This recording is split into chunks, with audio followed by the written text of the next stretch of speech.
Hey, did you know that around 85% of you watching aren't subscribed? If you're enjoying the content, please take a second to hit that subscribe button. It really helps out. Thanks. I should have known something was off when she showed up to the restaurant with no jacket and it was cold enough outside to see your breath. Like full-on visible clouds every time you talked. She just showed up in this thin black turtleneck and a skirt like it was early summer or something, and didn't say a word about the cold. No complaints, no rubbing her arms, nothing. She just smiled like it was normal. Maybe that was the first red flag. I guess I was too focused on her face. She was pretty. Not in the Instagram filter way, but in this kind of sharp, doll-like way.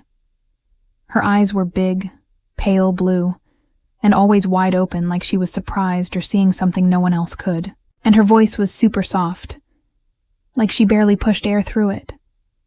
We met on one of those apps. Not even a good one. It was more of a, I'm bored, let's see who's around, kind of thing. She messaged first. Just said, "You look clean." I laughed and replied. Thought it was a weird but kind of funny way to start a convo. I didn't think she meant it literally.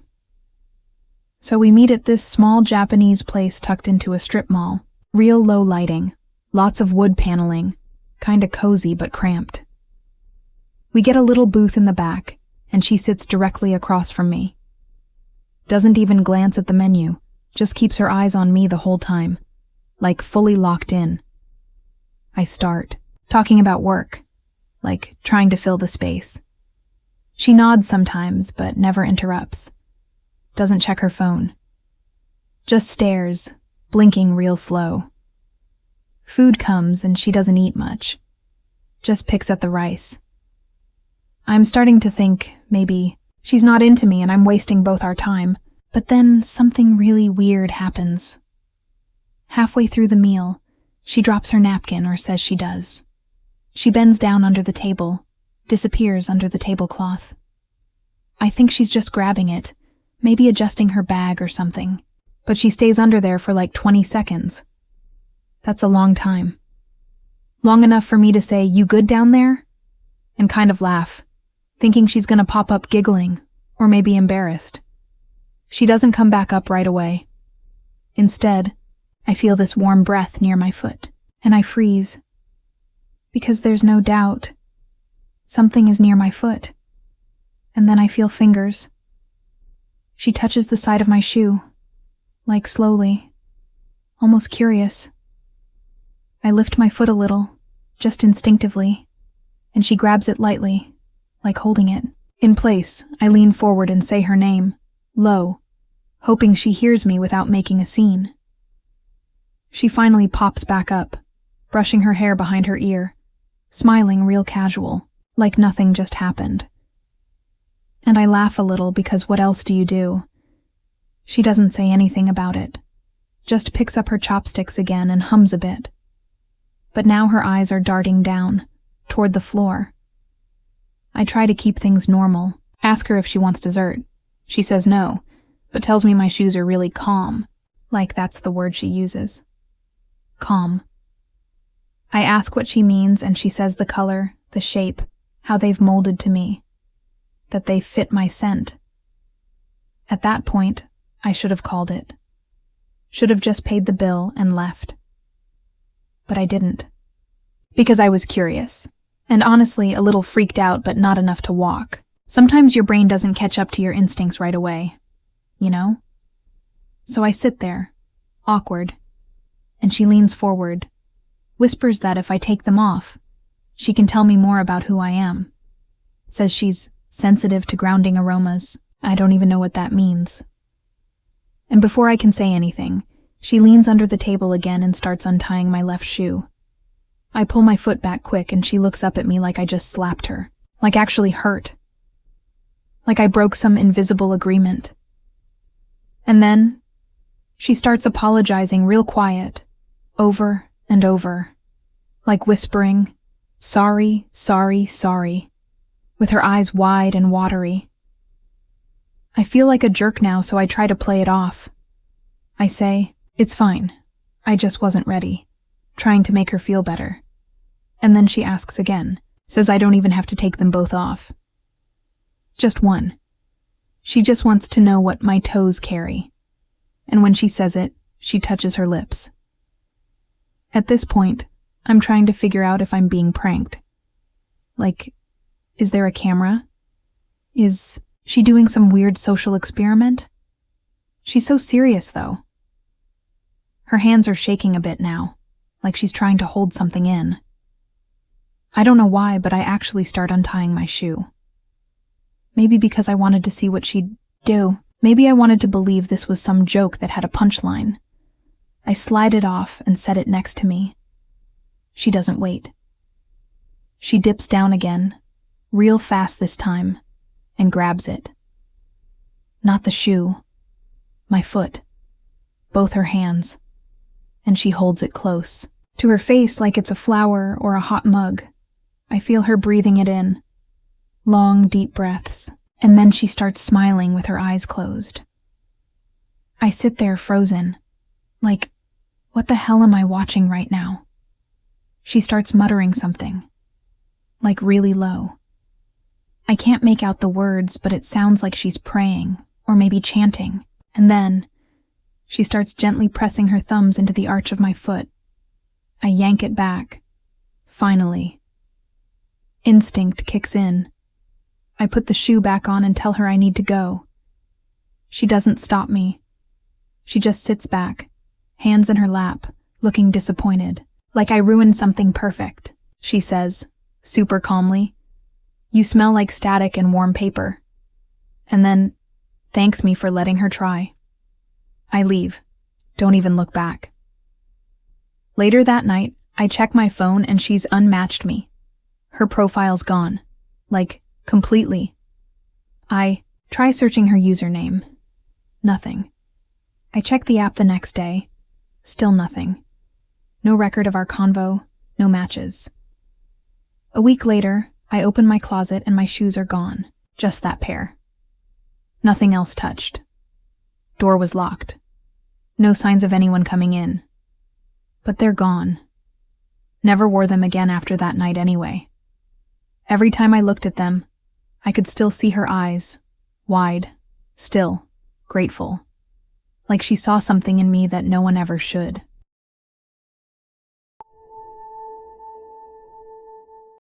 I wasn't even planning on going out that night.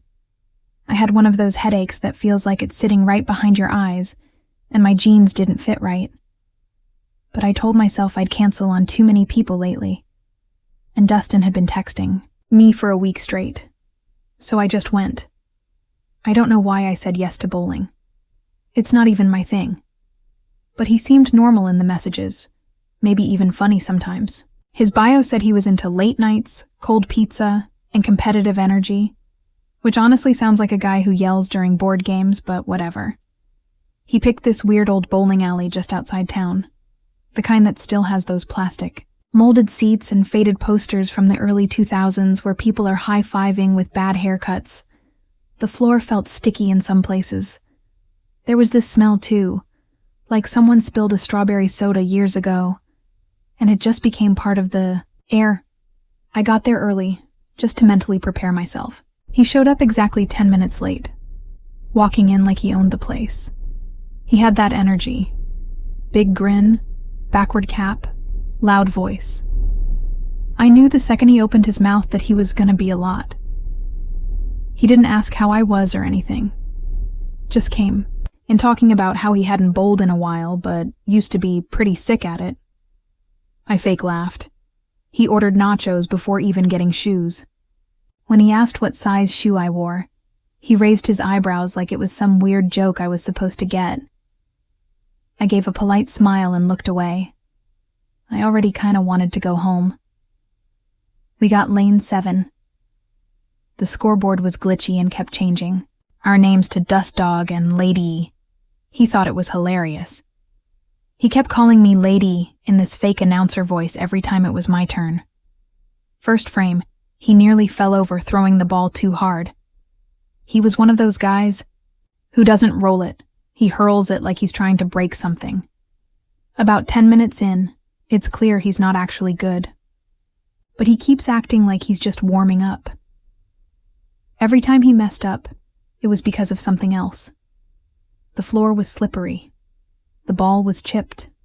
The air was off. When I got a strike on my second turn, he pouted like an actual child and said I must have gotten the easy lane. Anyway, the real part started about 20 minutes in. He picks up this bright green ball, makes this big show of cracking his neck and doing a fake stretch like he's about to pitch in a major league game. I'm standing a little to the side, sipping a flat cherry Coke, just watching. He does this weird little hop, swings his arm way too far back, and lets go at the wrong moment. Like totally the wrong moment. The ball flies out of his hand at this insane angle, and instead of going down the lane, it veers off to the left, bounces once, and rolls straight into the side area where one of the employees is walking. This poor guy, maybe 20, holding a tray of pizza slices for some kid's party, just gets taken out. The ball slams into his shin and he drops the whole tray and hits the wall. It wasn't like a movie where he flies into the air or something. It was messier than that. Loud crash, pizza everywhere, kids screaming somewhere nearby. The ball wobbled to a stop under one of the benches. For a second, it was just dead silent. Everyone turned to look. Dustin stood there frozen with this dumb look on his face, mouth open, arm still halfway up like he was mid-throw. The kid on. The floor groaned and tried to sit up. The guy at the shoe counter started walking over real fast. I thought Dustin would go check on the kid, like that would be the normal human response. But instead, he turns around and glares at me. He straight up says, loud enough for everyone to hear, that it was my fault. Says I distracted him. Says I was moving around in the corner of his eye and threw off his timing. I laugh, thinking he's joking, but his face is dead serious. He points at me like I'm the reason some poor dude's on the ground holding his shin, and there's pepperoni stuck to the wall. I try to speak, but nothing comes out. I'm just standing there like, is this guy serious? The manager gets there, starts helping the injured guy, asking what happened. Dustin immediately jumps in and starts telling some twisted version of the story where I got in the way and he wasn't aiming wrong. I couldn't believe it.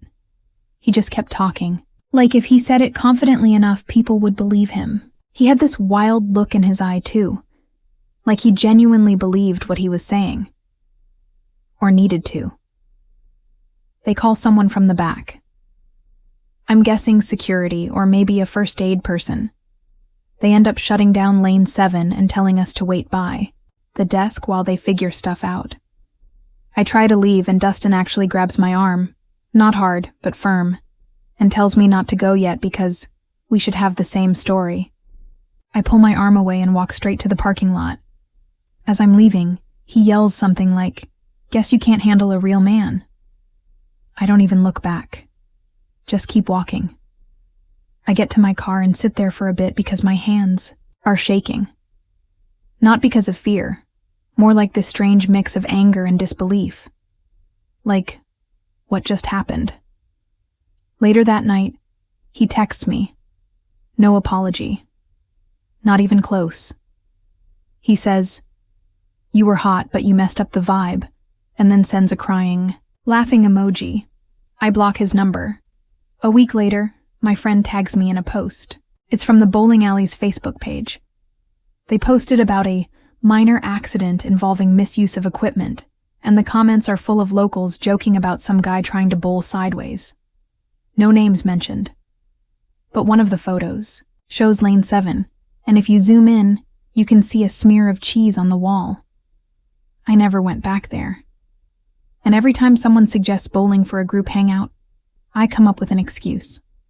Not because I hate bowling, but because sometimes I still hear his voice in my head saying it was my fault, like I dropped the damn ball.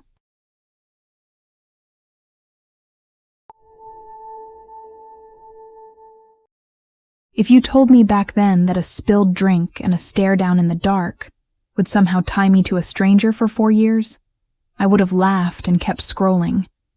but that's exactly what happened.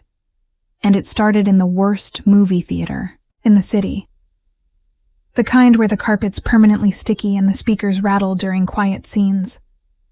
I met Claire through a friend of a friend. I didn't really know her. Just saw her once at a birthday thing where she didn't say much but laughed at a dumb joke I made about microwave burritos. A couple weeks later, she followed me on Instagram and liked 3 photos in a row. I messaged her. We ended up planning a movie date. Real simple. 8:45 showtime. Some random psychological thriller about twins or something. I don't even remember the title now. So I get to the theater early because I'm always 10 minutes early for everything. She's late by exactly 7. Not crazy late, just enough to make me check my phone twice. When she shows up, I almost don't recognize her.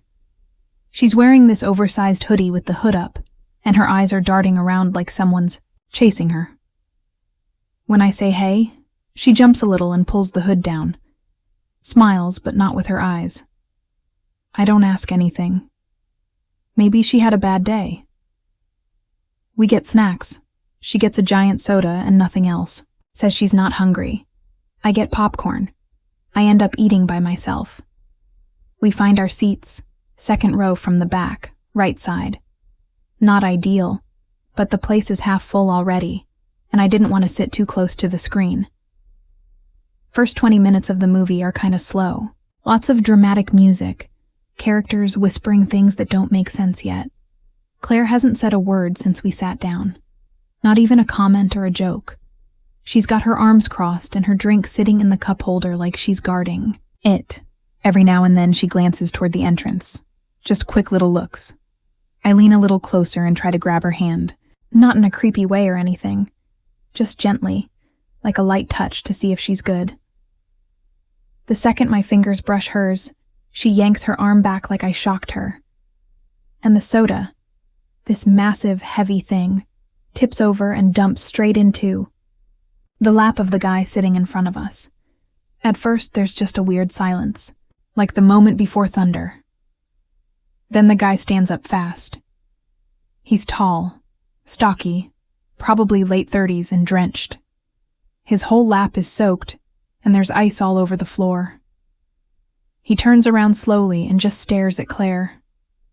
Not me. Just her. Like he already decided who was guilty. His face is red. Not embarrassed red. Mad red. He leans over the seat, points down at his pants, and starts whisper yelling. You know that kind of voice people use when they're trying to seem calm but they're definitely about to lose it? That. He keeps saying stuff like she did it on purpose and she needs to buy him new pants. Claire doesn't say anything. Not one word. Just stares forward at the screen like he isn't even there.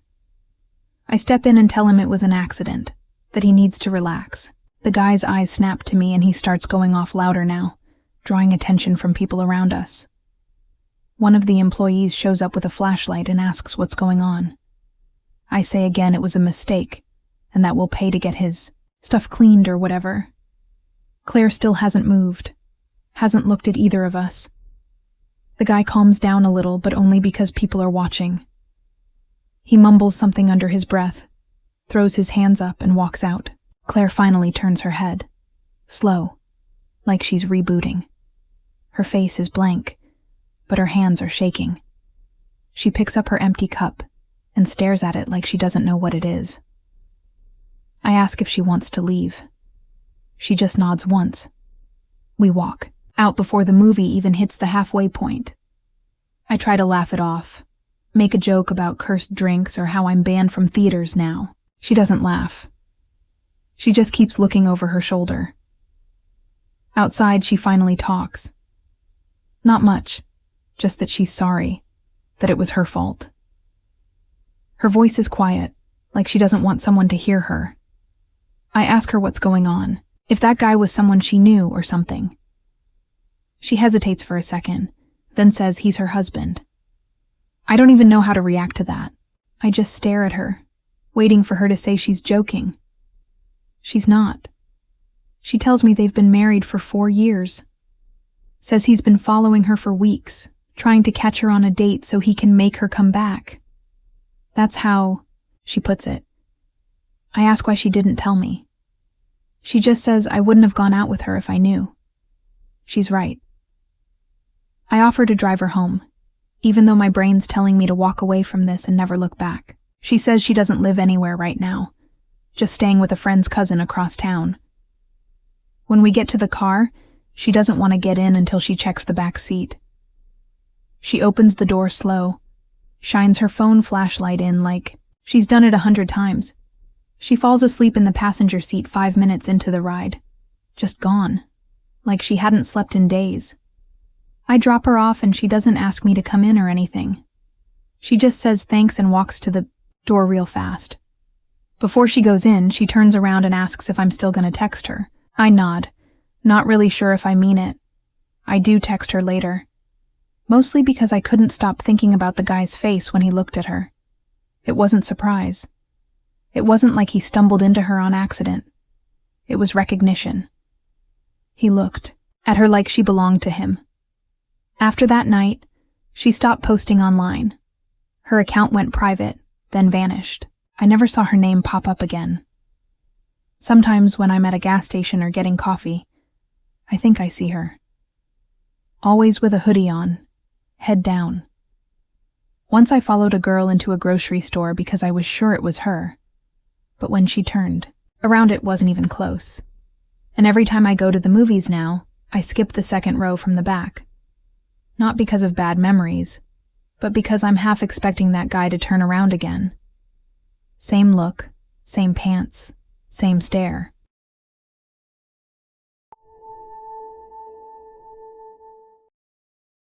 I should have canceled when I saw his shoes. That sounds petty, but hear me out. I met James on one of those random dating apps where people post weird blurry selfies and list their star signs like it matters. We matched on a Sunday afternoon, chatted about TV shows and dumb childhood fears, and decided to meet the next day.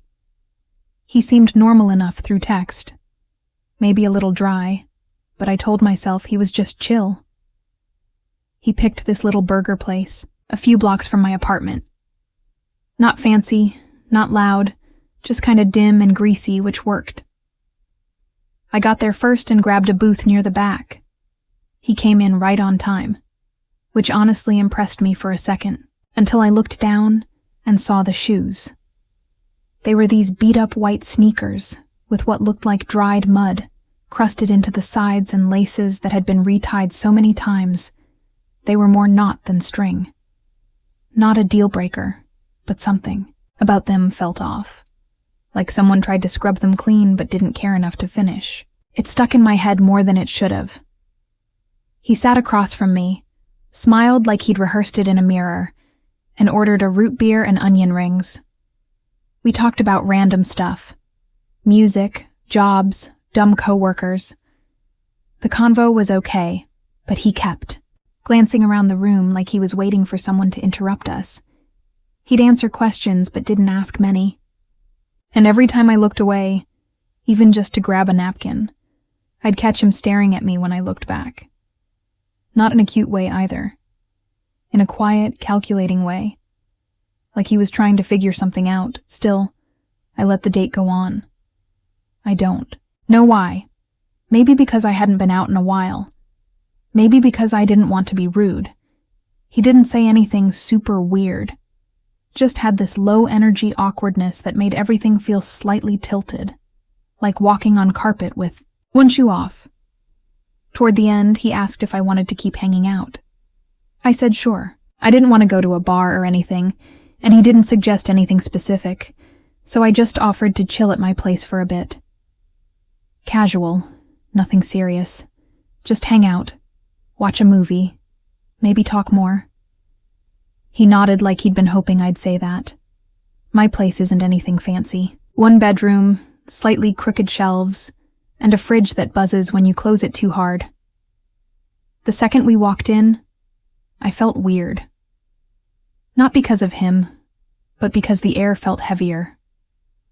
I hadn't been thinking about my cat much lately, but suddenly, it hit me again that he wasn't there.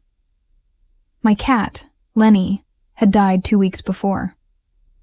16 years old, chronic kidney issues, whole mess of vet bills. I kept his stuff in the corner because I wasn't ready to toss it yet. The bed, the toys, the litter box. Everything was still where it had been when he was alive. The box was clean, though. Completely clean. I scooped it every day, even after he passed. I know that sounds weird, but I couldn't stop the habit yet. We sat on the couch and put on some random show. He seemed distracted, kept adjusting his sleeves and looking toward the hallway.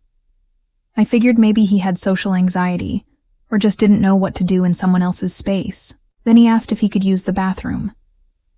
I said sure, and pointed him toward it. He was in there for a while. Not crazy long, but long enough that I checked the time. Maybe 7 minutes? 10? I heard the water run once, but no flush. When he came back out, he looked exactly the same. Calm. Almost too calm. He sat down, smiled, and pretended nothing happened. I got up a few minutes later to go use the bathroom myself. When I walked in, something felt off. The door was closed. The lights were still on. The sink was dry. The toilet seat was down. And then I saw it. The litter box had been used. Like, really used. I just stood there, staring at it. It wasn't just that someone had used it. It was the way it had been used. It didn't look like a cat had done it. I know that sounds strange to say, but if you've ever cleaned up after a cat for 16 years, you know what their messes look like. This wasn't that. I walked back into the living room slowly. Didn't know how to even bring it up. I looked at him, tried to read his face. He smiled again, too big this time. His teeth looked dry. I asked if he'd used the litter box. His expression changed instantly. Not surprised. Not embarrassed. Angry. Like I'd accused him of stealing or something. He said no. That was crazy. Why would he do that? It must have been my cat. I said again that Lenny was dead. He said maybe I was confused. I just stared at him. He stood up, said he had to leave, that the date had been cool until now, and that I was starting to act weird. Didn't wait for me to say anything. Just grabbed his jacket off the back of the chair and walked to the door. Before he left, he turned around and said that maybe I was imagining things because I missed my cat. That was the last thing he said. Didn't even close the door all the way. I locked it after he left. Checked the bathroom again. Then I scooped the box. It was still warm. I blocked his number. Deleted the app. Told a couple friends and they thought it was gross, but probably some misunderstanding. I don't think so. I know what I saw. I know how that box looked. No cat did that, and no normal person lies that fast and that calmly. I threw the litter box out that night. Couldn't even look at it after that. Part of me thinks he came over just to do that. Like the date was an excuse. Like it was some ritual or compulsion or I don't even know. I never heard from him again. Sometimes when I'm walking to work, I'll see a guy from the back with those same busted-up shoes and feel my stomach twist. I know it's not him, but I always walk faster anyway.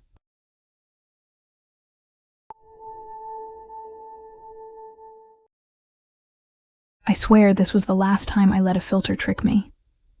So I matched with this girl named Shiloh on an app I barely even used anymore. Her pictures looked cool, a little over-edited maybe, but whatever. I wasn't exactly in a rush. She had these big round glasses, colorful hair, bubblegum pink that looked like it came straight out of some indie film, and this whole vibe like she'd be into thrift shops, horror movies, and quirky vintage stuff. The kind of person who'd know all the weird back alleys with hidden murals and tiny record stores. I was into that vibe. We started chatting. Nothing deep, mostly light banter. She was a bit chaotic with her messages. Like 1 minute she'd send me a meme that made me laugh. Then the next a random thought about jellyfish or something totally off topic, and then she'd vanish for hours. 3, 4, sometimes 5. Hours later, she'd pop back in with another out-of-the-blue message. It was weird, but she was funny, and honestly, I figured why not give it a shot. After a while, we decided to meet. She suggested a diner near downtown. Nothing fancy, just a regular spot with booths that didn't squeak when you sat down. I liked that it wasn't trying to be cool or trendy, just decent food, low pressure. I showed up 5 minutes early, texted her to say I was there. Nothing. 10 minutes ticked by, 10 minutes. Still nothing. I was starting to get that weird mix of anticipation and skepticism. Then I saw someone walking up to the door, looking around like they were lost, or maybe just unsure where to go. It was her. Or at least it was supposed to be. Same face? Maybe. But the vibe was completely different. The pink hair was gone, replaced by a dull brown color that looked like it hadn't seen sunlight in weeks. No glasses, none of that quirky charm from the pictures. She looked tired, worn out, like she'd just rolled out of a laundry pile and thrown on whatever was closest. I'm not even talking about weight, though that was different too. It was more how she carried herself, this tired, slouched energy that completely contradicted the confident, quirky girl I'd been texting. I tried to be cool about it. Stood up, said hey, offered to get her something to drink. She sat down across from me and didn't even say hi back, just stared at the menu like it owed her money. Then the waiter came, and things got weird fast. She didn't order 1 or 2 things. She ordered like 5 different dishes. Pancakes, hash browns, a burger, nachos, a milkshake. And halfway through, she added onion rings. It wasn't playful or ironic, like someone trying to be funny or quirky. This was serious. Like she was on a mission to devour the entire menu. I sat there trying to keep a straight face, mentally doing the math because I had maybe $40 on me, tops. I just ordered a sandwich. While we waited, she finally talked. Sort of. It wasn't a conversation, more like a chaotic stream of rants. She went on about her roommate being possessed. Not joking. Full-on possessed. She said she caught her standing in the living room in the dark, whispering to her plants. She was serious, like this wasn't a metaphor or a joke. She even said she was thinking of setting up a camera to catch something supernatural. I smiled politely, said, "That's wild," but she didn't laugh or even crack a smile. Then she pulled out her phone and started showing me random photos. None of her or her friends or any normal stuff like that. Just blurry screenshots. One was a table full of used forks. Another was a Google Maps screenshot with some alley circled in red. I asked her what that was about. She said she'd explain later. I didn't ask again. When the food came, she attacked it like she hadn't eaten in days. Maybe she hadn't, I don't know. I tried to make small talk, but she was busy layering onion rings on top of her pancakes, like it was the most normal thing in the world. She chewed with her mouth open, moaning like it was the best food she'd ever had. It wasn't. Halfway through the meal, she suddenly looked up with syrup dribbling down her chin and asked if I'd cover the bill. Not like a soft, embarrassed ask, more like an expectation. She said she'd left her wallet at home and winked. But it wasn't cute or playful. It was the kind of wink you'd give when trying to get out of a parking ticket. I stared at her, for a second, trying to process what just happened. I didn't say no, mostly because I didn't want to make a scene, but inside I was screaming.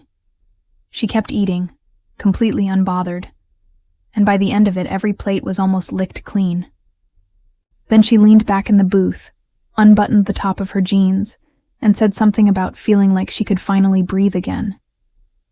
Then she asked if I wanted to come back to her place and see her fish tank. I don't know why, but something in that moment made me decide to get out. I made up some excuse about having to help a friend move furniture. It was dumb, I know, but it got me out of there. I paid the bill, more than $40, and had to call my bank to transfer money from my savings just to cover the tip. When I came back from the register, she was in the bathroom. I waited a few minutes, then just left.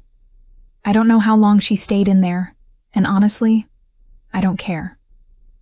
On my way home, she sent me a message that just said, "You're missing. Out, low." I didn't reply. I unmatched her that night. Later, I told my friend about it, and he said he actually matched with her once too, but never met up. He said she posted pics of herself at a rave and claimed she was energy sensitive. Whatever that means. Guess I should have taken the hint. Now I always ask for a recent photo, like from the last week. No filters, no angles, no glowing aura of mystery. Just you. And if someone says they forgot their wallet again, I'm out. No fish tanks, no onion ring pancakes. I'm done. I really thought this date would be normal. Not even amazing. Just like basic normal. A couple hours, maybe a laugh or two, probably forget about each other by the weekend. Instead, I ended up fake laughing at a guy who knew the name of my 3rd grade teacher and claimed it was a lucky guess. So I met Tom on one of those dating apps where everyone lies just enough to sound interesting. His profile said he liked photography and walking around at night, which should have been a red flag in hindsight. But I matched with him because he looked kind of awkward and low effort in his pictures. And that's my type, apparently. Messy. Hair, hoodie, slightly crooked smile, the whole "I don't try but I'm deep" thing. We messaged for a few days, nothing too heavy. Mostly surface level stuff. He was quick to reply, which felt nice. Said he was new in town. Said he'd seen me on the app a few times before but never matched. I figured whatever, probably some glitch or algorithm thing. We decided to meet for coffee at this weird little cafe a few blocks from my apartment. It's one of those places that tries to be vintage but ends up just looking like someone's grandma owns it. Lace curtains, dusty board games on the shelf, uncomfortable chairs that make your back hurt after 10 minutes. I liked it because it was usually empty. He got there first and texted me what table he was at. I walked in and he stood up real fast. Kind of too fast. Like he'd been watching the door and practicing his reaction. He gave this awkward little smile and said, "Hey." His voice was softer than I expected. Not high-pitched or anything, just quiet. Like someone reading out loud in class, we sat and started talking. It was normal at first.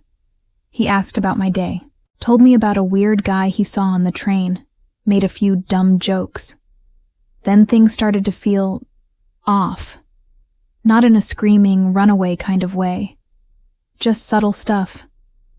Like when he mentioned my job. I never told him where I worked, only that I was in marketing. But he said the name of the company. I asked how he knew, and he said he must have seen it on my profile. But it wasn't on there. I checked later just to be sure. Then he said something about the cafe we were at, that he'd been there before and remembered seeing me once. Said I was wearing a green hoodie. I do have a green hoodie, but I don't wear it often, and I hadn't worn it to that cafe in at least a year. I tried to brush it off. Maybe it was coincidence. Maybe he was just guessing and getting lucky. But then he brought up this tiny park near my old apartment. It's one of those little triangle-shaped parks with one bench and a broken water fountain. Barely anyone knows it's there unless they live on that street. He said something about how peaceful it is, and how he used to walk past it and think of me. That's when something clicked. He never lived in that neighborhood. He said he just moved to town 2 months ago, and I moved out of that area over a year ago. The timeline didn't match up at all. I smiled and nodded while my brain started spinning. Then he said the name of my old dog. Not my current one, the one I had in high school, a beagle named Daisy. I hadn't mentioned Daisy. Ever. Not in my profile. Not in our chats. Not even to people I'd dated long term. She wasn't on any of my socials either. I checked. I asked him how he knew the name. He laughed, said it just came to him. Like it was a lucky guess again. Except it wasn't lucky. It was too specific. Too weird. It was like he had a script in his head and wasn't great at hiding it. I started to get really tense. My palms were sweating and I kept looking at the clock on the wall behind him, like I had somewhere to be. I didn't, but I needed a way out. He kept talking. Said he felt like we'd known each other forever. Said he had this weird connection with me even before we met. Said he'd always believed in fate. I smiled because I didn't know what else to do. But inside I felt like I was being watched from inside my own brain. Like someone had taken notes on me and was reading them back in the wrong order. Then came the final straw. He mentioned a cabin. Not a real cabin. A story I told once, years ago, on a locked account. A dumb story about how I got lost hiking with friends and joked about moving into a little abandoned cabin we found. It was a private post. Barely anyone saw it. It was full of inside jokes and slang. Only people from my old school would understand. He quoted one of those inside jokes. My stomach just dropped. I excused myself to the bathroom, locked the door, and sat on the closed toilet trying to breathe. I pulled up his profile again, reverse image searched his pics. Nothing. I went through our messages, tried to remember if I ever told him anything personal. I didn't. Not directly. But somehow he had all these pieces. I texted my roommate to call me in 5 minutes with an emergency. I walked back to the table with a fake smile and sat down. When the call came through, I answered like something was wrong and said I had to leave. Tom looked disappointed but said he understood. He didn't press. Just nodded and watched me walk out like he was memorizing the way my shoes hit the floor. I blocked his number that night, deleted the app, made all my accounts private, went through every photo, every old post, every dumb story, and locked it down. I don't know how long he'd been following me. Online, maybe longer. Maybe he knew me before I ever matched with him. Maybe he'd been watching for years, collecting little details and building some version of me in his head that didn't even exist. I never saw him again. But sometimes, I still get messages on random platforms. Old usernames. Weird emails. Messages that say things like, "Hey, it's Tom." Or "Remember the cabin?" I don't respond. I never will. So, I want to tell you about this one date I went on that still messes with me sometimes. It wasn't like a horror movie with ghosts or anything. No, it was just really weird and off in a way I didn't expect. The kind of date where everything feels normal until it just doesn't. I matched with this girl named Cherry on some dating app I wasn't even serious about.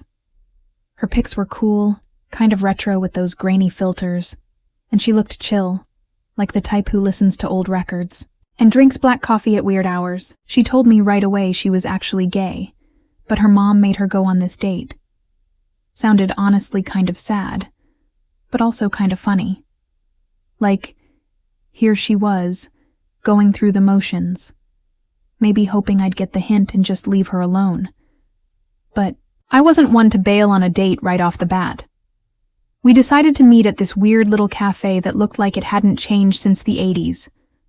It was the kind of place with those old leather booths, faded posters on the walls, and a jukebox that never worked. The kind of place where the smell of burnt coffee and old cigarettes still hangs in the air. I liked it. Felt low-key enough that if things went south, I could just leave without making a big deal.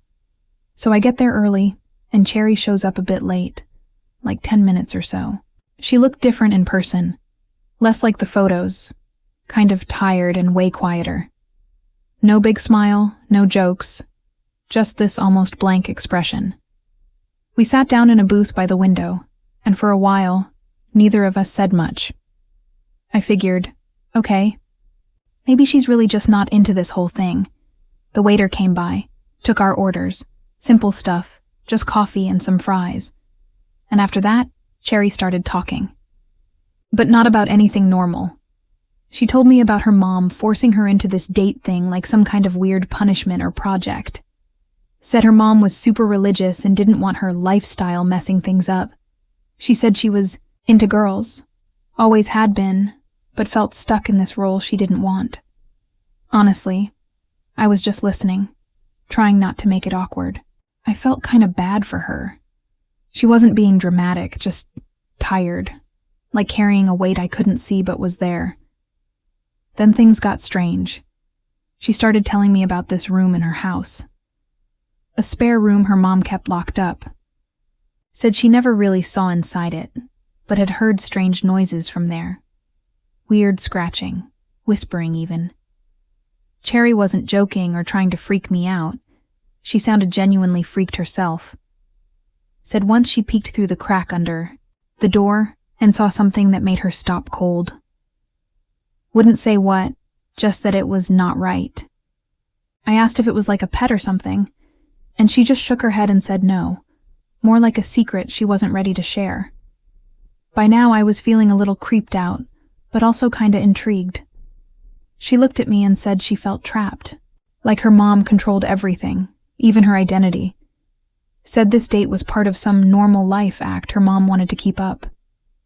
I nodded along, but something felt off. The way she kept glancing toward the back of the cafe, like she expected someone to be watching us. Midway through our coffee, Cherry pulled out her phone and showed me photos.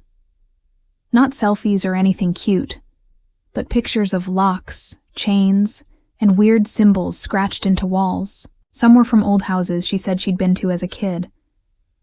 One photo was of a rusted key lying in dirt.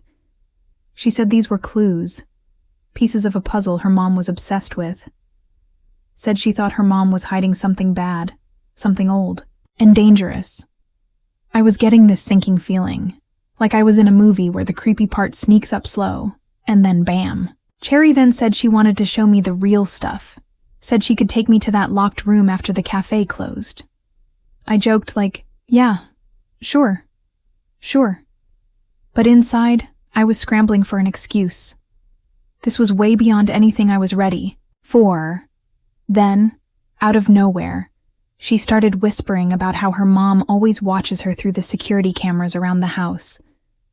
Said sometimes she'd find the feed glitching, like someone or something was messing with the cameras. Said she had this theory that the room wasn't just locked to keep her out, but to keep something in. That's when I really wanted to leave, but Cherry said she'd been trying to get someone to believe her, and maybe I was the first person she trusted enough to tell. I wanted to believe her, but the more she talked, the more I felt like I was sinking in quicksand.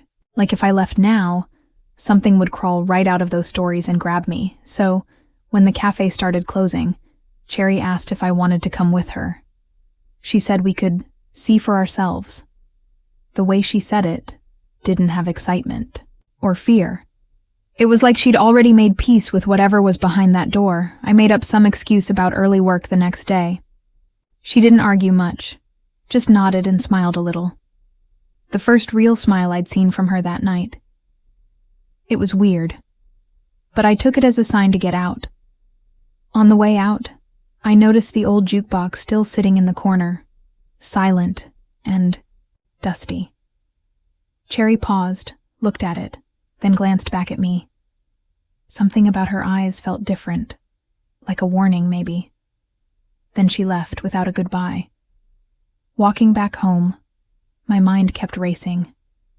The date was the kind that messes with your head later. Like the pieces don't fit, and you're left wondering if it was real or just some weird nightmare dressed up as a night out.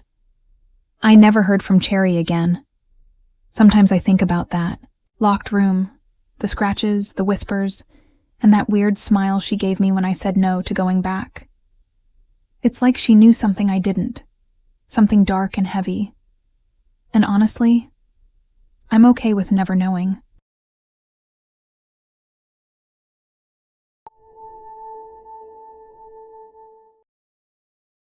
You ever have a night that starts off totally normal and then just unravels? Like the kind where everything feels off, but you push that feeling down because you want to believe it's just your imagination? Yeah, that was my date with this guy named Vance. Or, well, with a guy who wasn't actually my date but pretended to be. Still freaks me out when I think about it. So here's how it went down. I was supposed to meet this dude, let's call him Ryan, who I'd been talking to online for a couple of weeks. Nothing intense, just casual messaging, some laughs, a bit of flirting. He seemed all right, at least from what I could tell through texts and photos.